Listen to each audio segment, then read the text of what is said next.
안녕하세요. 로고스의 나정은 변호사입니다. 행정절차법에서는 개인의 이익을 침해하는 그런 처분을 하는 경우, 이것을 이제 침익적 처분, 침해적 처분이라고 하는데요. 이런 침해적 처분을 하는 경우에 있어서는 반드시 사전 통지, 그리고 의견 제출의 기회를 주도록 이렇게 이제 규정을 하고 있습니다.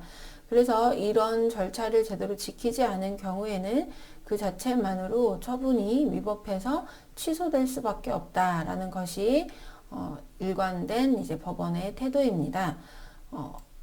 오늘 이제 소개해드릴 판결 내용은 이와 관련된 내용입니다. 방금 말씀드린 대로 이제 미리 의무를 부과하거나 권익을 제한하는 처분, 이게 이제 침해적 처분인데요.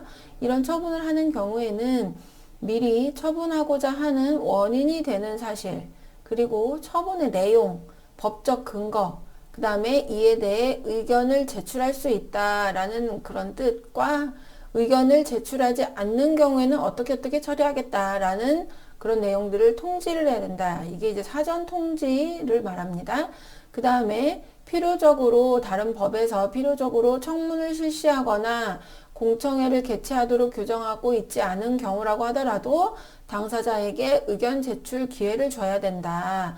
이게 꼭 뭐 청문 실시, 공청회 개최 이런 외관상 이제 의견 제출할 수 있는 뭔가 형식적인 따로 뭐 이렇게 회의를 한다던가 이런 것이 아니라고 하더라도 뭐 소명서, 의견서 이런 걸로 이제 낼 수 있는 거죠.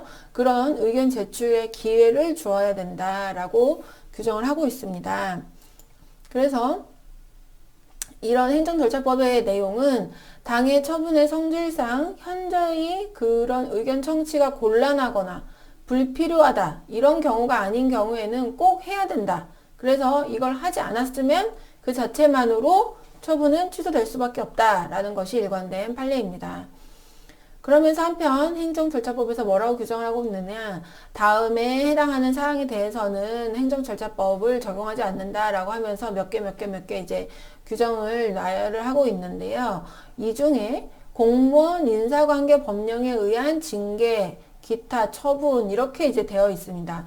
그래서 이 규정을 볼 때 그러면 공무원의 인사관계에 대한 법령에 의해서 징계를 하는 경우에는 행정절차법에서 정한 사전 통지나 의견 청취를 안 해도 되는 것이냐라고 오해를 할 수도 있습니다. 그런데 이 조항을 계속 보면 공무원 인사관계 법령에 의한 징계, 기타 처분, 여기 이제 다른 건 줄이고 이 부분만 보겠습니다. 기타 처분 등 당의 행정작용의 성질상 행정 절차를 거치기 곤란하거나 불필요하다고 인정되는 사항과 행정 절차에 준하는 사항을 거친 사항으로서 대통령령으로 정하는 사항, 이렇게 이제 행정절차법의 적용이 제외되는 경우로 규정을 하고 있고, 그러면서 대통령령에서 뭐라고 규정을 하고 있느냐, 이에 대해서 공무원 인사관계 법령에 의한 징계 기타 처분에 관한 사항, 이렇게 이제 규정을 하고 있습니다.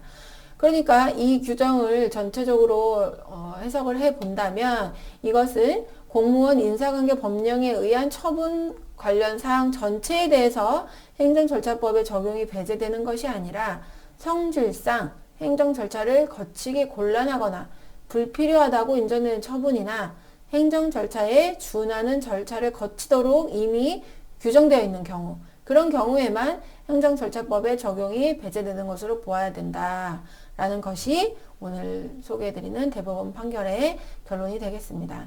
그래서 오해를 하시면 안 됩니다. 네, 그래서 이런 부분에 대해서 행정절차법이 이제 적용되어야 하는 부분에 대해서 되지 않았다 한다면 그 자체로 그 처분은 위법해서 취소될 수밖에 없다.